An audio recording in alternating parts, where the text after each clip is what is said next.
Here's what's coming up on Retirement Talk with Sandy Morris. Riding that market this day and time, because it's the way that it is, and plus the time horizon, to retirement and when they're actually going to need that money, is it really worth taking all that risk and going through all that emotional turmoil for 6.1%? Are you kidding me? So if you look at this and you're trying to get income, there are some options without having being as vulnerable to interest rates as having bond funds. The income that she was telling me that she was needing and the income that she's making, I don't really know that she's ever really going to retire. And I mean, she's very serious, but sometimes 3 or 4 years can make a huge difference. Meaning getting on track in 3 or 4 years, having that window there can make a huge difference. It can make the difference in literally being able to retire and not being able to retire for a very long time. And now the host of Retirement Talk, Sandy Morris. Welcome to the show today. We have 30 minutes worth of action-packed information designed specifically for you. So stay with us. Retirement Talk starts right here, right now.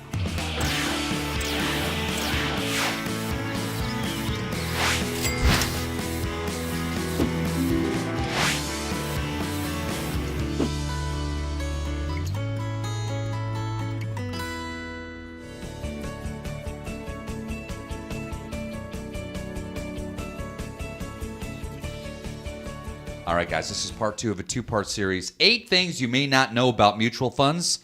The good, the bad, and the fine print. It's an outstanding publication. We're offering it to anyone who would like it. Just give us a call in the office or go to the website.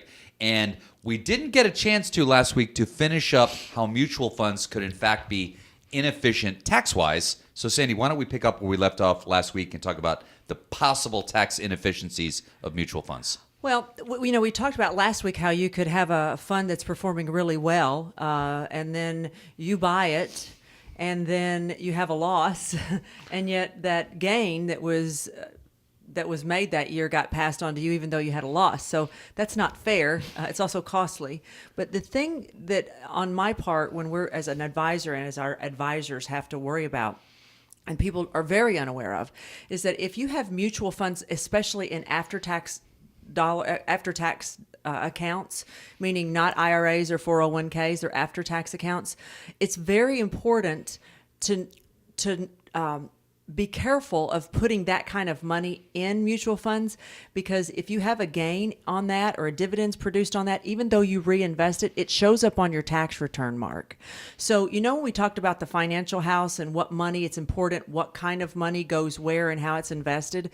When you build that financial house, it helps eliminate that, because if you start with taxes on the bottom, meaning in that foundation, then you know how to set your accounts up from that point forward. But mutual funds is also a big issue, and it's one of the largest reasons, one of the most, I guess, common reasons that I see why people have tax liability that they don't really know why. So, Steve, in addition to them being at times tax inefficient, there's also several scenarios here where they're underperforming against the index they were designed to beat. And I've heard that it's in excess of half.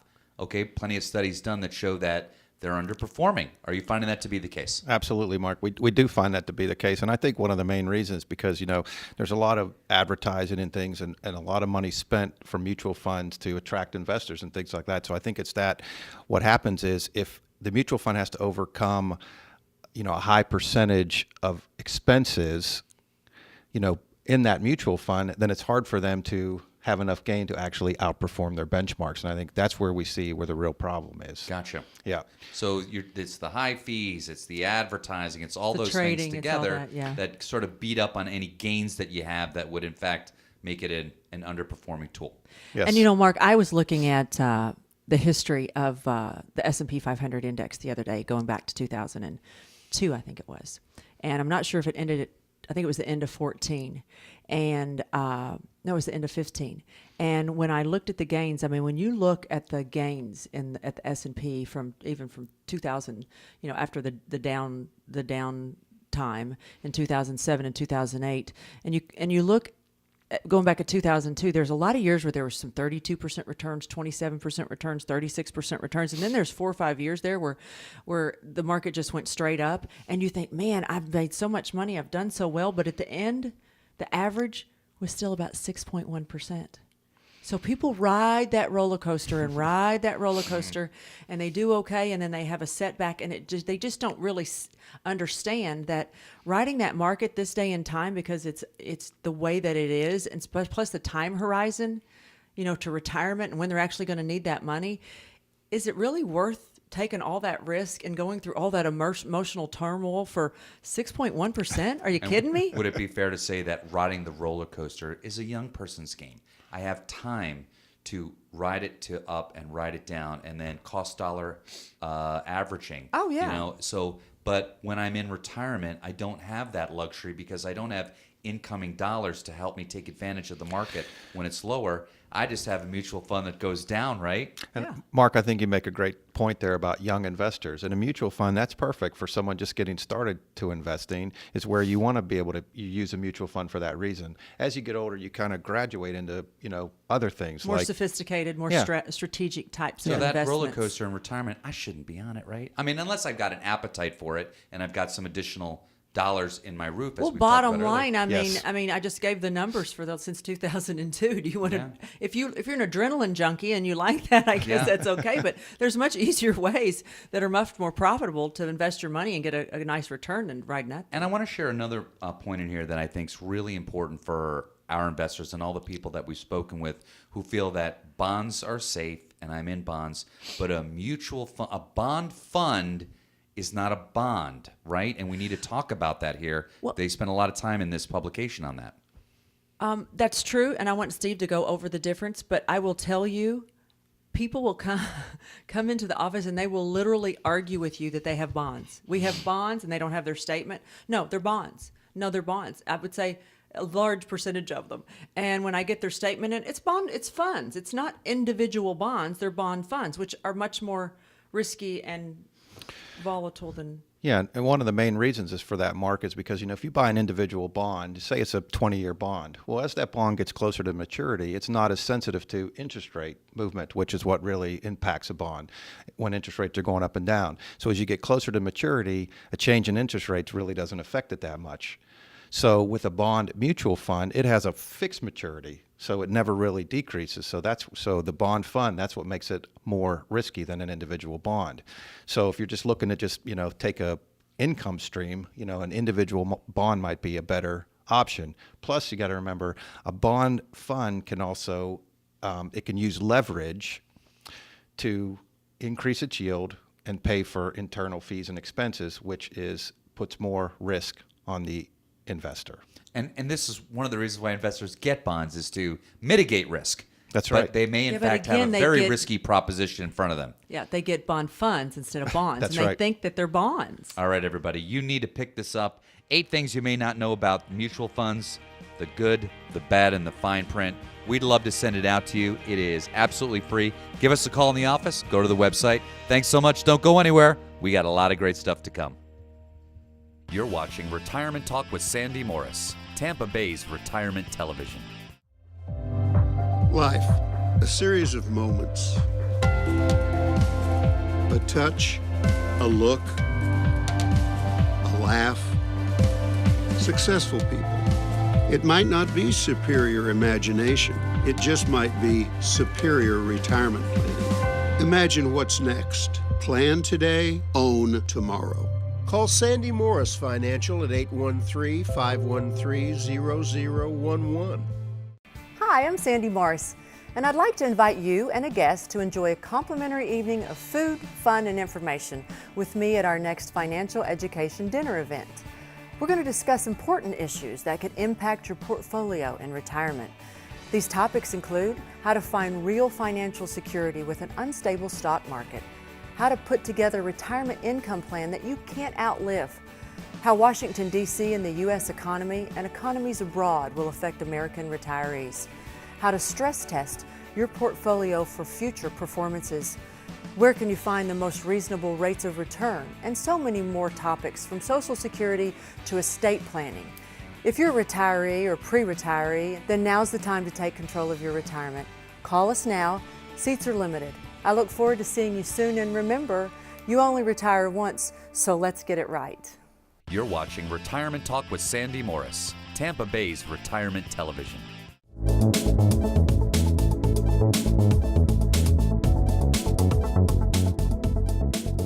Today on the show, we're going to talk about bonds. And if you have a significant amount of bonds in your portfolio, there are some things that you might not know that you really need to consider. And that is the inverse relationship that bonds have with interest rates. So what I've drawn on the board today is an example. This is a teeter-totter. And these are interest rates, and this is the price of your bonds. So what happens is when interest rates are low, bond values are going to increase. And when interest rates increase, bond values are going to decrease.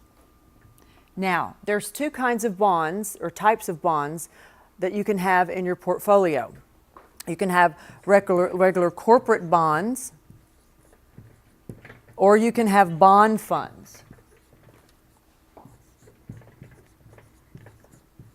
Now, when interest rates rise in bonds, you're going to see a decrease in your value. However, if you hold those bonds to maturity, you'll get your money back.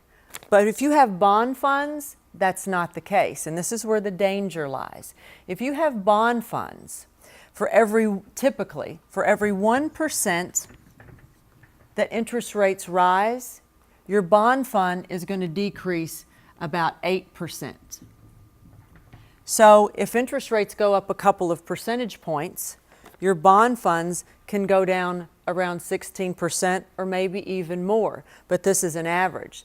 So if you're looking to get guaranteed returns, or not guaranteed returns, but if you're looking to get consistent returns, there are a few things that you might want to consider. Number one, if you're going to have bonds, you're going to want to make sure that you have short duration bonds. I would say 4 years or less. You might also want to look into some dividend paying holdings like preferred stocks or dividend paying ETFs, something like that. You could also go to a bank. The problem with the bank is that you're not going to get a very high interest rate, but at least your money would be safe. Banks they're paying about 1% right now. Now, you can go to a fixed annuity, but again, these are fixed interest rates. They're going to give you a little bit more than typically a bank CD. They're going to give you somewhere between probably 2 to 3 if you're lucky. You can also go to what's called an indexed annuity or a hybrid annuity, and this is going to give you a return of somewhere between 6 and 9%. So if you look at this and you're trying to get income, there are some options without being as vulnerable to interest rates as having bond funds. Because the last thing you want to do is have interest rates start to rise and then you're reactive and you go to sell your bond funds and they're down 18 to 16%. So if you want more information or if you'd like for us to put together a plan for you, just give us a call at the office or visit us at our website. You're watching Retirement Talk with Sandy Morris, Tampa Bay's retirement television. Having no clear retirement plan is a mistake I see a lot in my financial planning office when I meet with someone new. It's extremely rare that someone comes in and has a clearly defined income plan for his or her retirement. Now, one way you can get a clearly defined retirement income plan is to talk to an independent financial advisor who specializes in retirement planning, not someone who specializes in getting you to retirement, but someone who's dedicated to get you through your retirement. So if you don't have a clear retirement plan, then be one of the first 5 callers and you'll receive a free, complete planning review. There's no obligation and there's no cost if you've saved at least $250,000 for retirement. Here's what you'll receive: a free report to sort through your current advisor's costs, a tailored plan to guard your investments, a tax analysis to reduce the liability and increase your cash flow, and a custom income plan to boost your retirement. Plus, you'll receive a budget assessment to help manage your cash flow. So call now for your free, no obligation financial review. You're watching Retirement Talk with Sandy Morris, Tampa Bay's retirement television.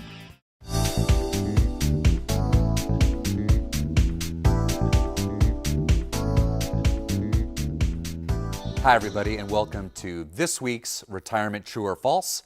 I'm accompanied, as usual, by the founder of Sandy Morris Financial, Sandy Morris, and her associate advisor, Steve Zanolik. Hey, guys, how we doing? We're doing wonderful. Really good. Good. Ready for some questions? We're ready. Yes. All right, Steve, my first one's for you. And it is, mutual funds are a smart investment tool for retirees. True or false? Yeah, Mark, I think that could be true or false. And the reason why is, mutual funds can play a part in your overall retirement plan, but the key is that they are low cost and low risk and fit into the overall plan. And my next question is for you, Sandy, and that is, 2 out of 3 retirees around the U.S. will not have enough money to maintain their standard of living through retirement. True or false? That would be true, Mark. It's really kind of sad. 2 out of 3. I think, and the reason for this is because they don't plan early enough, and so they don't really realize how much money that you need to have before you can retire.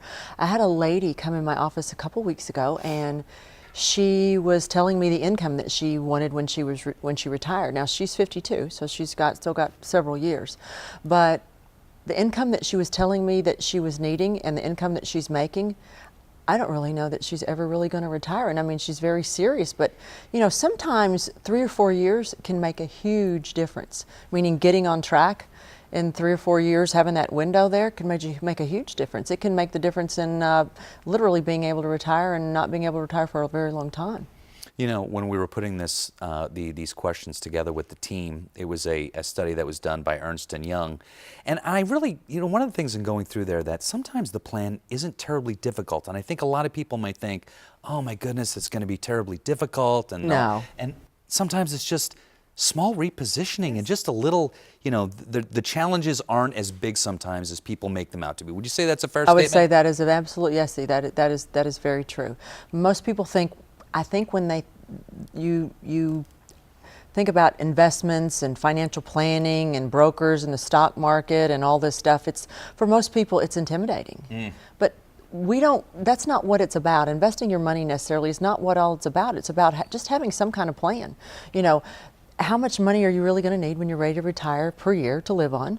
And then, how much are you going to have in your Social Security and pensions? And what do you have to do to put it together to just make it all work? And it's not all about just investing your money. It's really not.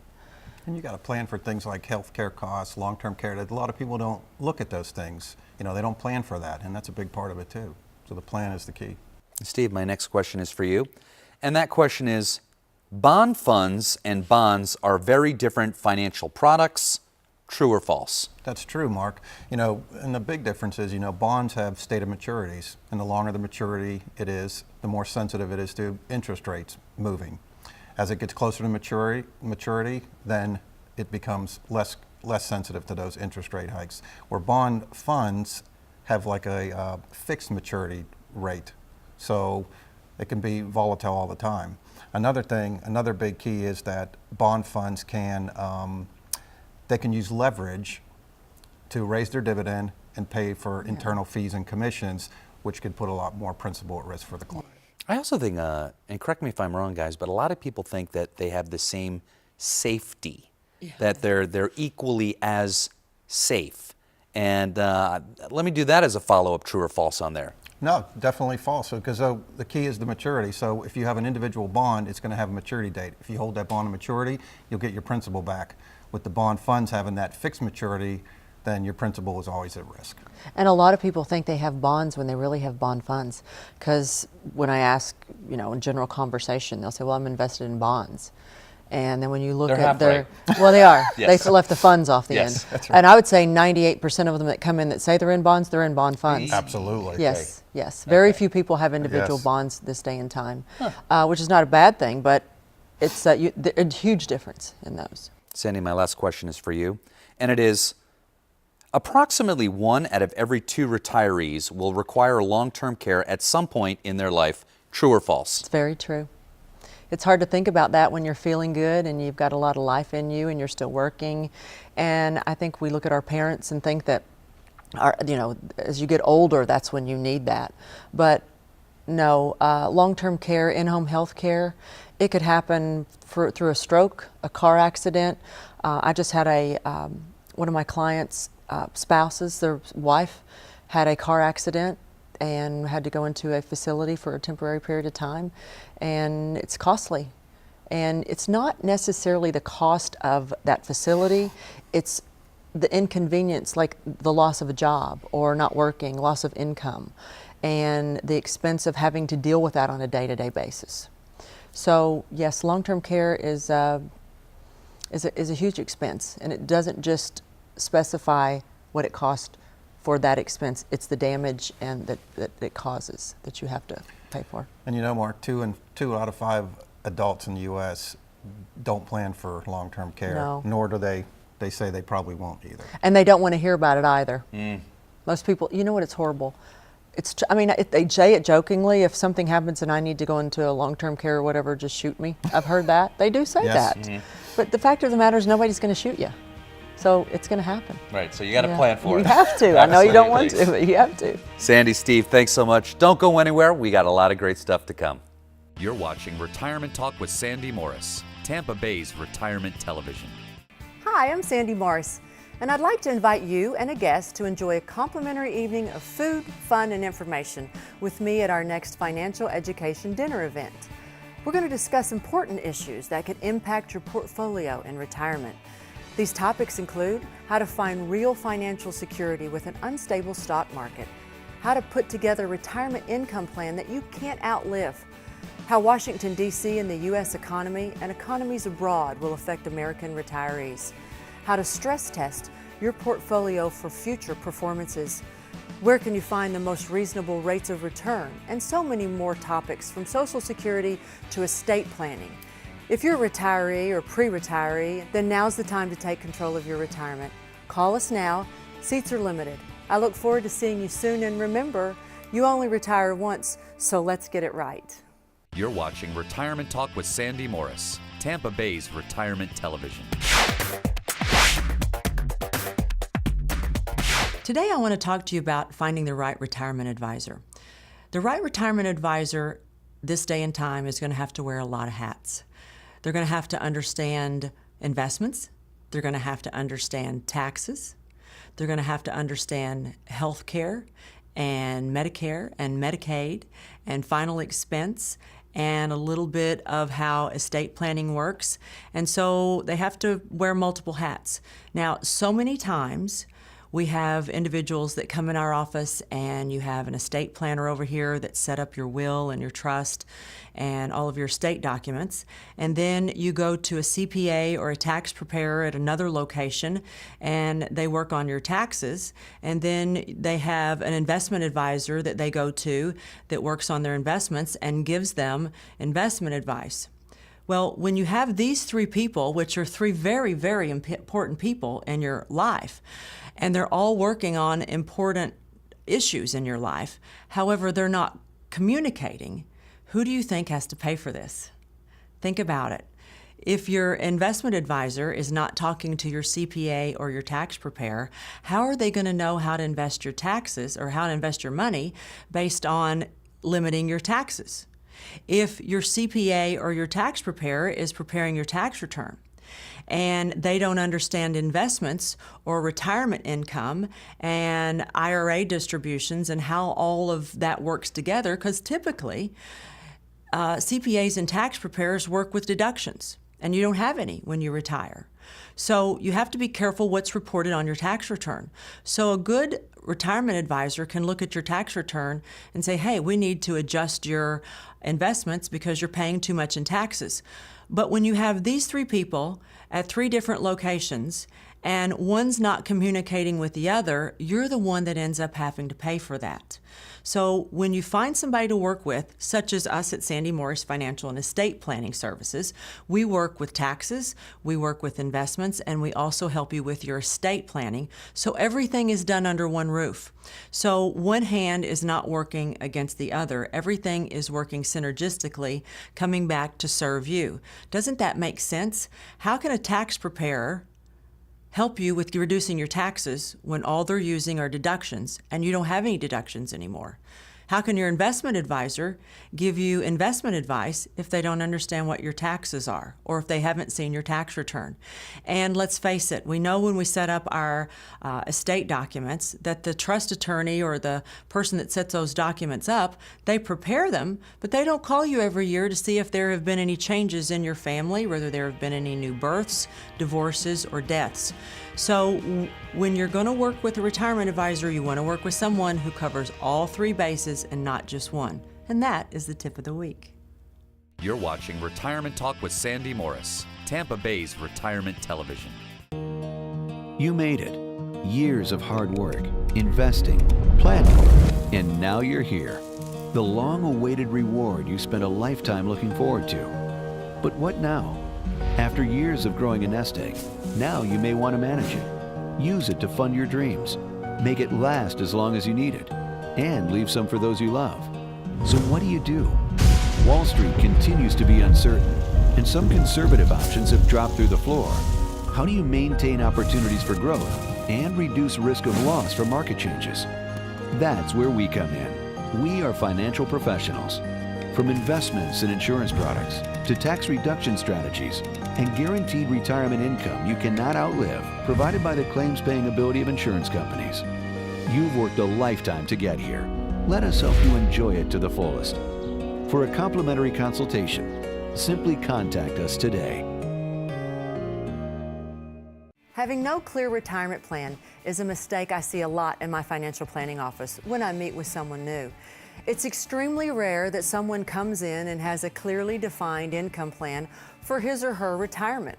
Now, one way you can get a clearly defined retirement income plan is to talk to an independent financial advisor who specializes in retirement planning, not someone who specializes in getting you to retirement, but someone who's dedicated to get you through your retirement. So if you don't have a clear retirement plan, then be one of the first 5 callers and you'll receive a free, complete planning review. There's no obligation and there's no cost if you've saved at least $250,000 for retirement. Here's what you'll receive: a free report to sort through your current advisor's costs, a tailored plan to guard your investments, a tax analysis to reduce the liability and increase your cash flow, and a custom income plan to boost your retirement. Plus, you'll receive a budget assessment to help manage your cash flow. So call now for your free, no obligation financial review. You're watching Retirement Talk with Sandy Morris, Tampa Bay's retirement television. Well, thank you for watching our show today. And remember, if you have any questions, you can give our office a call or visit our website. And remember, you only retire once, so let's get it right the first time. We'll see you next week.